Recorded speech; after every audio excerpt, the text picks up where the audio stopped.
Assalamu alaikum. Today we are going to study the book of class 9th, and its lesson number of unit 1 is ethics, character building for charactering yourself.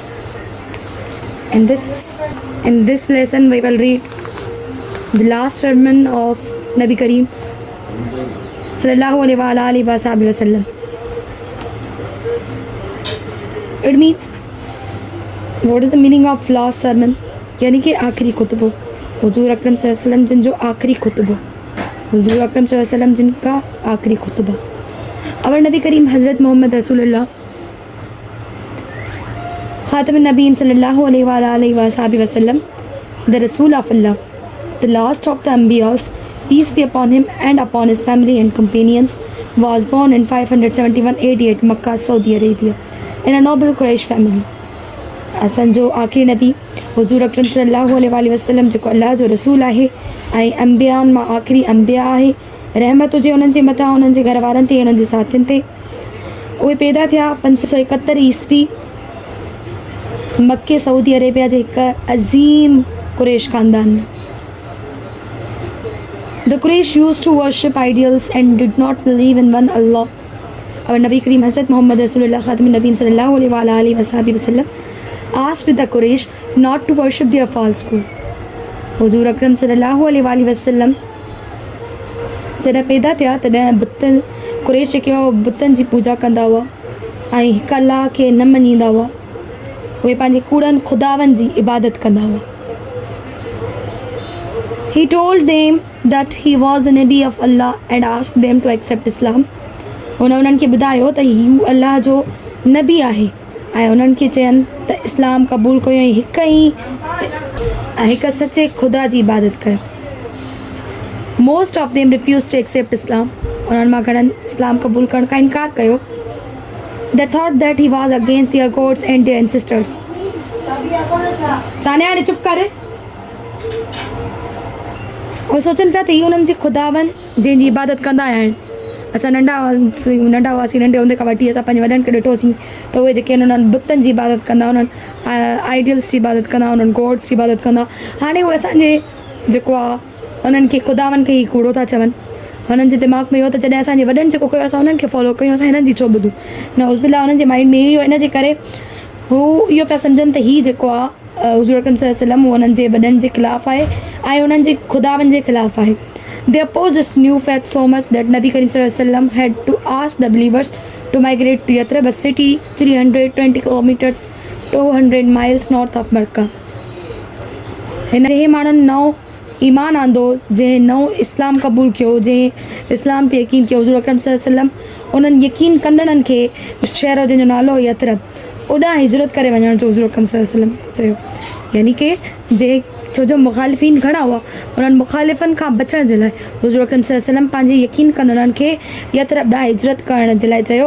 यथरब हिकु शहर हो जेको 320 kilometre या 200 mile परे हो उत्तर मके ॾांहुं. But with time, as many people started accepting message and converting to Islam, the Quraysh became more aggressive and started making attempts on his life.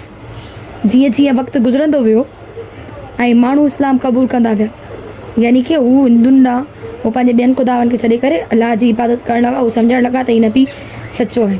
हू इस्लाम क़बूल करणु लॻा. ईअं ई जेके आहिनि कुरैश उहे वधीक कावड़ में अचणु लॻा. हुननि खे वधीक कावड़ अचणु लॻी ऐं हाणे हू जेको आहे हुज़ूर अकरम सल्लल्लाहु अलैहि वसल्लम जा जानी दुश्मन थी विया. Hence, when Nabi Kareem Hazrat Muhammad sallallahu alaihi wasallam when Nabi Kareem Hazrat Muhammad Rasulullah Khatamul Nabiyyin sallallahu alaihi wasallam got positive signals from Yathrib, accompanied by his faithful friend Hazrat Abu Bakr Siddiq radhiyallahu ta'ala anhu, migrated there. जेतोणीकि हुज़ूर अकरम सल्लल्लाहु अलैहि वसल्लम यथरब ॾांहुं हिकु positive signals मिलिया, उन्हनि खे हिकु सुठा सिग्नल्स मिलिया. पाण पंहिंजे यकीन कंदड़ दोस्त हज़रत अबू बकर सां गॾु ओॾां हिजरत कया. After 8 days journey, he reached the outskirts of Yathrib on 28th June 622 AD, but he did not enter the city directly. What is the meaning of outskirt? Outskirt चइबो आहे ॿाहिरी सतह खे. हिते मथे हो हिकिड़ो वर्ड जेको आई थिंक तव्हांखे डिफिकल्ट लॻंदो, एग्रेसिव, यानी कि वधीक कावड़ में अचणु, मोर एग्रेसिव, वधीक कावड़ में अचणु।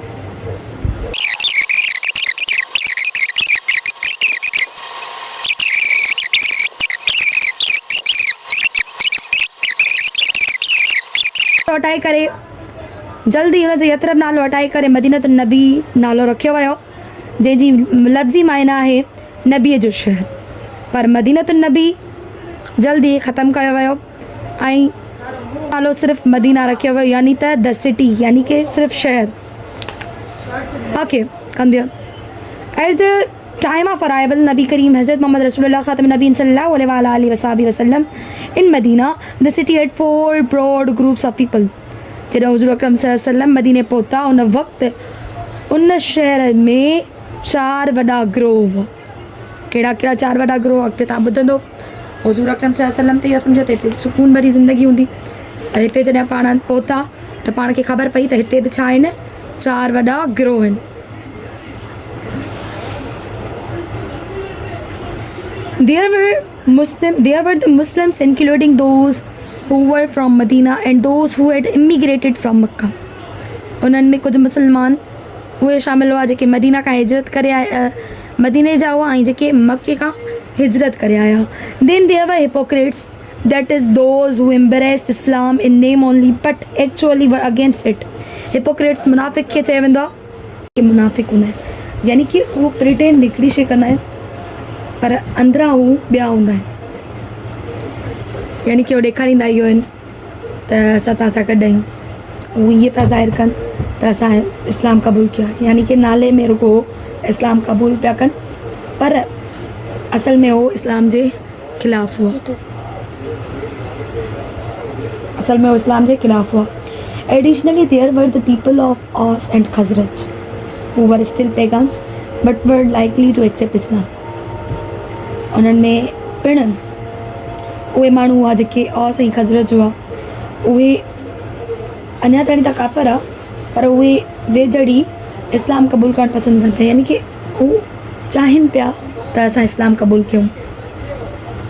Finally, there were Jews who were huge in number and formed an important community there. आख़िर में उते छा हुआ, उते हुआ काफ़िर, उते छा हुआ फाइनली उते छा हुआ, ज्यूज़ हुआ। ज्यूज़ यहूदियुनि खे चयो वेंदो आहे, जंहिंजी तइदाद तमामु घणी हुई ऐं उन्हनि जी हिकु वॾी ख़ासि कम्यूनिटी हुई हुते। In order to ensure that all these people lived peacefully with each other, इन ॻाल्हि खे पक करण जे लाइ त उते जेके बि माण्हू आहिनि उहे सुकून सां रहंदा हिक ॿिए सां। नबी करीम हज़रत मोहम्मद रसूलुल्लाह ख़ातमुन नबीय्यीन सल्लल्लाहु अलैहि वसल्लम invited the leading personalities of the communities to discuss this matter. हुज़ूर अकरम सल्लल्लाहु अलैहि वसल्लम उन्हनि सभिनी क़बीलनि जे ख़ासि माण्हुनि खे दावत ॾिनी त अचो ऐं हिन मसइले ते ॻाल्हायूं। उन मसइले ते ॻाल्हाइण लाइ उन्हनि कम्यूनिटी जे वॾनि खे दावत ॾिनी। He wanted the different groups to reach a formal agreement for harmony among the communities and for the security of the city of Medina. मदीने शहर जी सिक्योरिटी लाइ पाण हिकु हारमोनी, यानी कि पाण हिकु एग्रीमेंट पिया ठाराइणु चाहिनि त उते जेके बि कम्यूनिटीज़ आहिनि हिक ॿिए सां, हर ग्रुप जेको आहे, हर मुख़्तलिफ़ ग्रुप जेके आहिनि उहे पंहिंजे हिसाब सां रहंदी, हर कम्यूनिटी पंहिंजे हिसाब सां रहंदी, उहा हिकु एग्रीमेंट पिया लिखाइणु चाहिनि। He succeeded in drawing up the Constitution of Medina, also known as the Charter of Medina, through which a kind of understanding was developed among all the communities living in Medina. The Constitution of Medina, also known as the Charter of Medina, through which a kind of understanding was developed among all the communities living in Medina. पाण मदीना जी constitution ठाहिण में पाण कामयाबु थिया ऐं उते जेके communities हुयूं जेके मदीने में रहंदी हुयूं अॻिते मदीने जी कॉन्स्टिट्यूशन ठाहिण में, ऐं उन खे सुञातो वञे थो चार्टर ऑफ मदीना जे नाले सां। ऐं उन खां वठी जेको आहे हिकु हर कंहिं ऐं तॾहिं खां वठी अंडरस्टैंडिंग क़ाइमु थी कम्यूनिटीज़ जे दौरान जेके मदीने में रहंदियूं, यानी कि हर कंहिंखे सम्झणु लॻा। It mentioned the rights and duties of the Muslims and Jews of Medina. gave freedom of religion and prohibited any alliance with the outside enemies. Prohibited जी माना है मना करणु. उन में पिणु हक़ ॿुधाया विया, हक़ ऐं ज़िम्मेवारी ॿुधाई वियूं मुस्लमाननि जूं, यहूदियुनि जूं जेके मदीने में हुआ, ऐं हर कंहिंखे पंहिंजे रिलीजन जे अकॉर्डिंग फ्रीडम ॾिनो वियो. फ्रीडम चयो वेंदो आज़ादी खे. हर कंहिंखे पंहिंजे मज़हब जे हिसाब सां आज़ादी जो चयो वियो. ऐं का बि ॿी ॿाहिरी दुश्मननि जी का बि साज़िश, कंहिं बि ॿाहिरी दुश्मन जो साथ ॾियण खां मना कयो वियो. यानी कि को बि ॿाहिरियों जेको अंदरि अची का बि हुकुमरानी नथो करे सघे या को बि अंदरियों उन्हनि जो साथ नथो ॾेई सघे, उन खां मना कयो वियो. उन चार्टर में इहो मैंशन कयो वियो. It is also declared that any dispute would be referred to नबी करीम हज़रत मोहम्मद रसूलुल्लाह ख़ातमुन नबीय्यीन फॉर सेटलमेंट. यानी कि केरु बि अगरि जे का बि अगरि जे हिन जे ख़िलाफ़ु थो वञे त उहो कुझु बि अगरि जे ग़लति थिए थो या का केर बि हिन ॻाल्हि जे ख़िलाफ़ु आहे त उहो पहिरियां ई केर बि हिक ॿिए सां विढ़नि कनि था त उहे छा कंदा, पंहिंजी सेटलमेंट जे लाइ हुज़ूर उन्हनि खे हुज़ूर अकरम सल्लल्लाहु अलैहि वसल्लम ॾांहुं मोकिलियो वेंदो. यानी कि केर बि अगरि जे पाण में विढ़े थो, कंहिं हिसाब का बदगुमानी थी पैदा थी वञे त उहे केॾे वेंदा सेटलमेंट जे लाइ, हुज़ूर अकरम सल्लल्लाहु अलैहि वसल्लम खे. In later years, आखिरी सालन में, later years unified the different Arab tribes under Islam, carried out social and religious reforms and administrative developments that further consolidated the Islamic community in Medina. मुसलमाननि जी तइदाद में मुसलमाननि वधीक तरक़ी माणी मदीने में. मुसलमाननि जो जेको ग्रोह हो, मुसलमाननि जी जेका कम्यूनिटी, उन्हनि वधीक तरक़ी माणी मदीने में. In the year of 10th Hijri, Nabi Kareem Hazrat Muhammad Rasulullah Khatam Nabiyyin undertook his farewell pilgrimage to Makkah. हिजरीअ जे आख़िरी 10 साल में, हिजरीअ जे 10 साल में हुज़ूर अकरम सल्लल्लाहु अलैहि वसल्लम हिकु आख़िरी हज अदा करणु वियो. हुज़ूर अकरम सल्लल्लाहु अलैहि वसल्लम हज अदा करणु वियो मक्के में. This farewell pilgrimage is one of the most significant historical events for the Muslims, for it was the first and last pilgrimage made by Nabi Kareem Hazrat Muhammad Rasulullah Khatam Nabiyyin sallallahu alaihi wasallam, as well as an occasion when he taught Muslims how to perform Hajj. यो आखिरी हज, यो अलविदाई हज, पाण जेको अलविदाई आखिरी हज कयो, उहो जेको मुस्लमाननि जे लाइ हिकु सुञातल, हिकु हिस्ट्रिकल इवेंट्स जे नाले सां सुञातो वञे थो मुस्लमाननि में.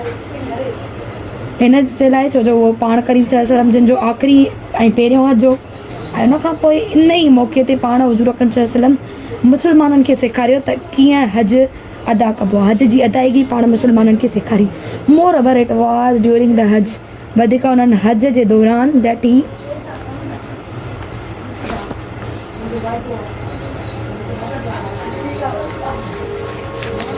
he delivered his last sermon in Orna Valley of Mount Arafat on 9th of Zulhijj 10th Hijri 6th March 632 AD. पाण पंहिंजो आख़िरी खुतबो अर्ना वैली माउंट अरफात ते अदा कयो, जेको 9 ज़ुल्हज खां वठी 10 ताईं हो. पाण पंहिंजो आख़िरी खुतबो अर्ना वैली माउंट अरफात यानी कि जबल अरफात ते अदा कयो, जेको 9 ज़ुल्हज 10 हिजरीअ ते कयो, ऐं ईस्वी जे हिसाब सां 6 मार्च 632 ईस्वी. There were countless Muslim present with Nabi Kareem sallallahu alaihi wasallam during his last pilgrimage when he delivered his last sermon. उते अणकुट मुस्लमान मौजूदु हुआ नबी करीम सल्लल्लाहु अलैहि वसल्लम सां गॾु जॾहिं पाण पंहिंजो आख़िरी हज अदा कयो ऐं आख़िरी खुतबो ॾिनो. Delivering his last sermon, Nabi Kareem Hazrat Muhammad Rasulullah Khatam Nabi sallallahu alaihi wasallam first of all praised and thanked Allah and then said, "O people, lend me an attentive ear, for I know not whether after this year I shall ever be amongst you again." पंहिंजो आख़िरी खुतबो ॿुधाईंदे, पंहिंजो आख़िरी खुतबो पहुचाईंदे माण्हुनि ताणी नबी करीम सल्लल्लाहु अलैहि वसल्लम पहिरियां सभ खां पहिरियां चयो त सभु तारीफ़ूं उन अल्लाह जूं, सभु तारीफ़ूं ऐं सभु शुक्र उन अल्लाह जा.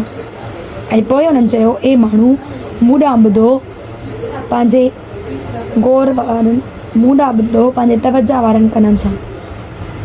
छो जो मूंखे ख़बर न आहे त हिन साल खां पोइ मां तव्हां वटि ॿीहर ईंदुसि या न, मां तव्हां वटि जे विच में ॿीहर हूंदुसि या न. छो जो कंहिंखे बि हयाती ते कंहिंखे भरोसो न हूंदो.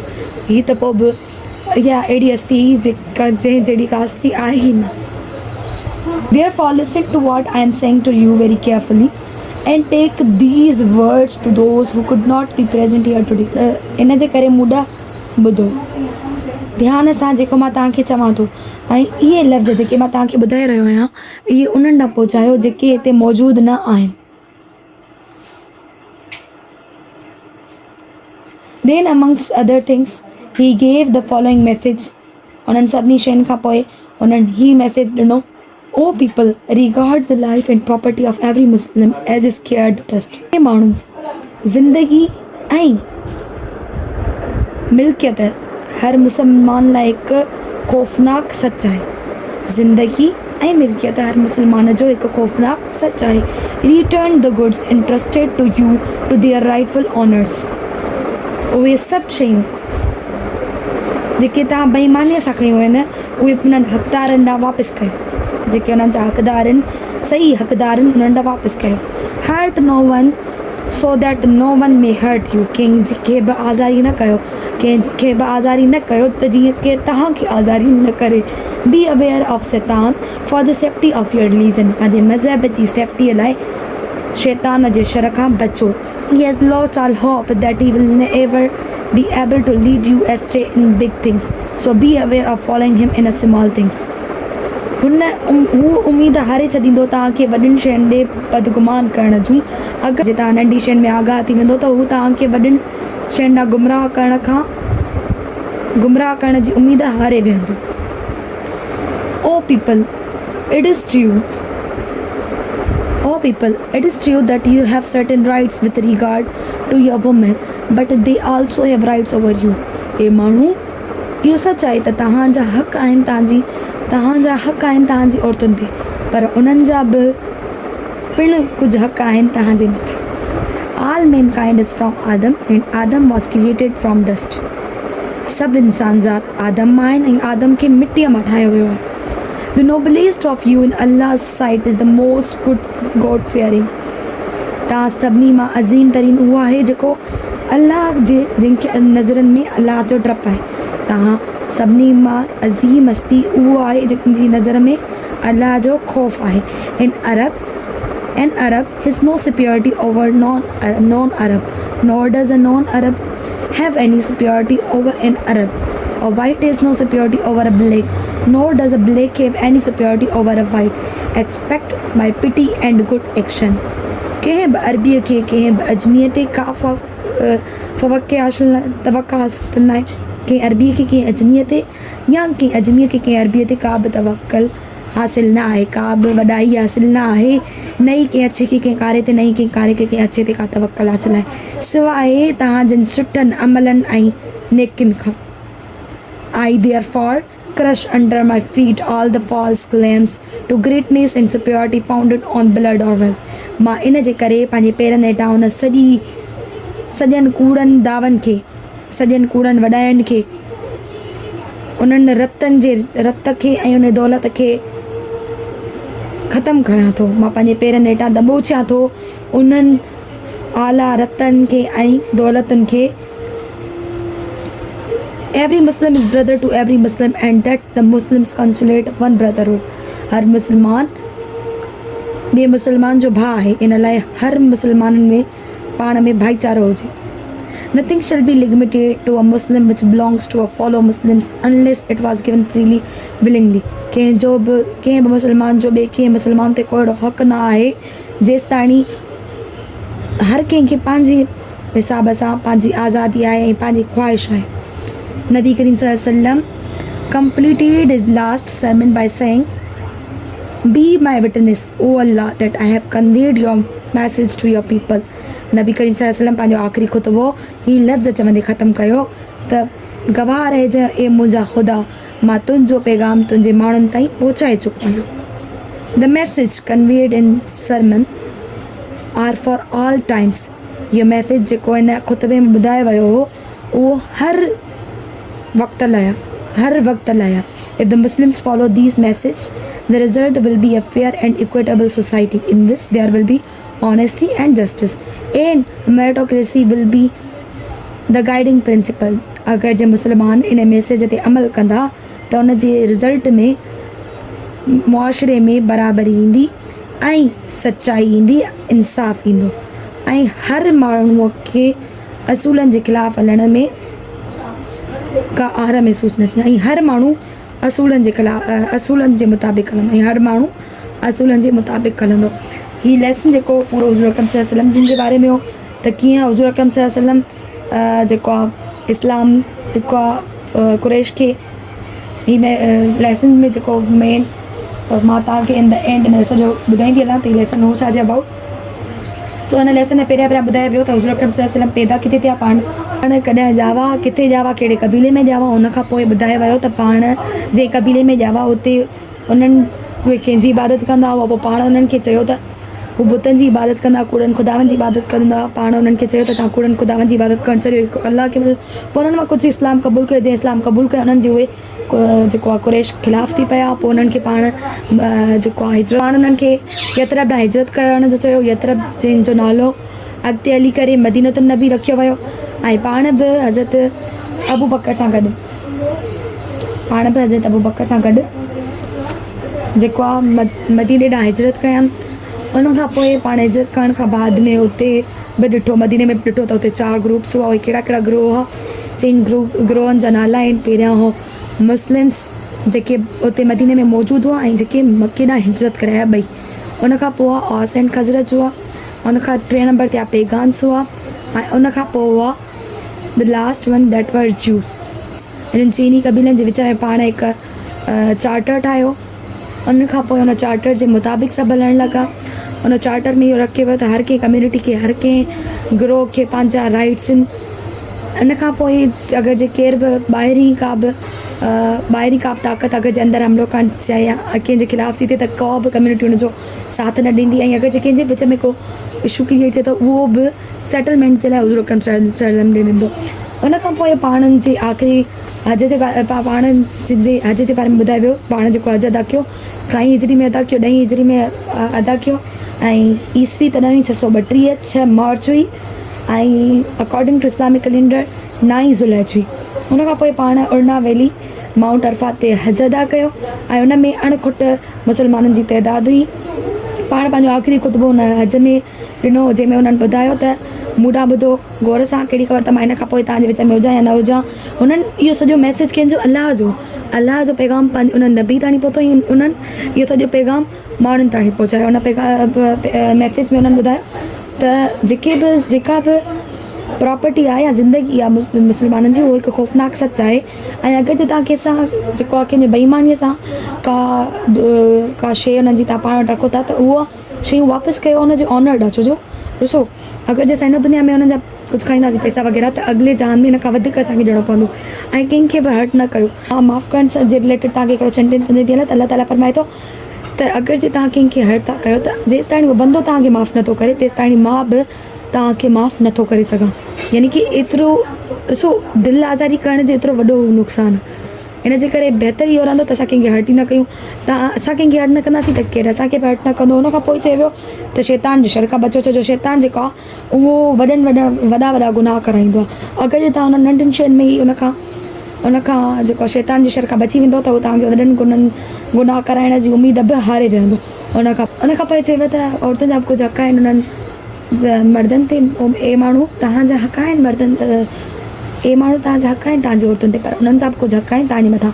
ऐं उनखां पोइ चयो वियो त सभु जेके मैनकाइंड सभु इंसान जा जेके आहिनि उहे आदम मां ठाहिया विया आहिनि। सभिनी खे ॿुधल आहे त हज़रत आदम अलैहिस्सलाम पहिरियों शख़्स जेको हिन दुनिया में आयो ऐं आदम खे जेको आहे छा मां ठाहियो वियो, उनखे ठाहियो वियो मिटी मां।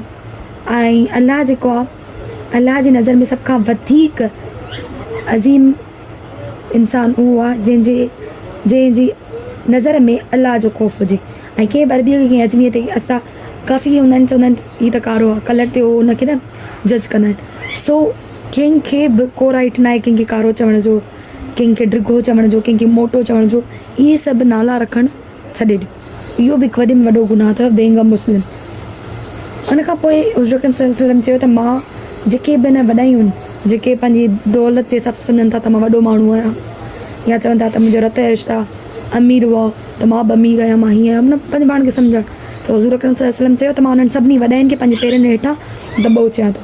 ऐं हर मुस्लमान जेको आहे हिक ॿिए जो भाई, चाहे उहो ग़रीब हुजे अमीर हुजे, पर हिक ॿिए जो भाई। अॼुकल्ह ग़रीब खे अहमियत घटि ॾिनी वेंदी आहे, अमीर खे घणी ॾिनी वेंदी आहे। उन जे हिसाब सां पाण पहिरियां ई इहे सभु शयूं ॼाणींदा हुआ, इन जे करे पंहिंजो ख़ुतबो ॾेई विया ऐं पंहिंजे ख़ुतबे में असांखे इहो ॻाल्हि ॿुधाई, पर असां उहे इन्हनि ॻाल्हियुनि ते तवजो ई नथा ॾियूं।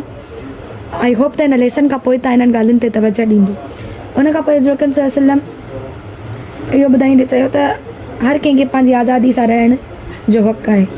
ऐं पाण आख़िर में अलाह साईं खे चयो त अलाह ताला मां तव्हांजो मैसेज तव्हां गवाह आहियो मुंहिंजा, त मां तव्हांजो मैसेज तव्हांजे माण्हुनि ताईं पहुचाए चुको आहियां। ऐं हीअ हुज़ूर अकरम सल्लल्लाहु अलैहि वसल्लम जो आख़िरी ख़ुतबो जेको हमेशह लाइ इहो ई रहंदो। ऐं इन में सिर्फ़ु बराबरी ॿुधाई वई, सचाई ॿुधाई वई, इंसाफ़ ॿुधायो वियो। ऐं उन खां पोइ माण्हुनि जे लाइ जेको आहे रहनुमाई वारा असूल ॿुधाया विया। आई होप देट तव्हां हिन लेसन खे ॿुधी करे घणो कुझु गेन कयो हूंदो। ऐं उन खां पोइ सुभाणे असां इंशाअल्लाह हिन जी एक्सरसाइज़ कंदासीं, वर्ड मीनिंग कंदासीं ऑन नोटबुक।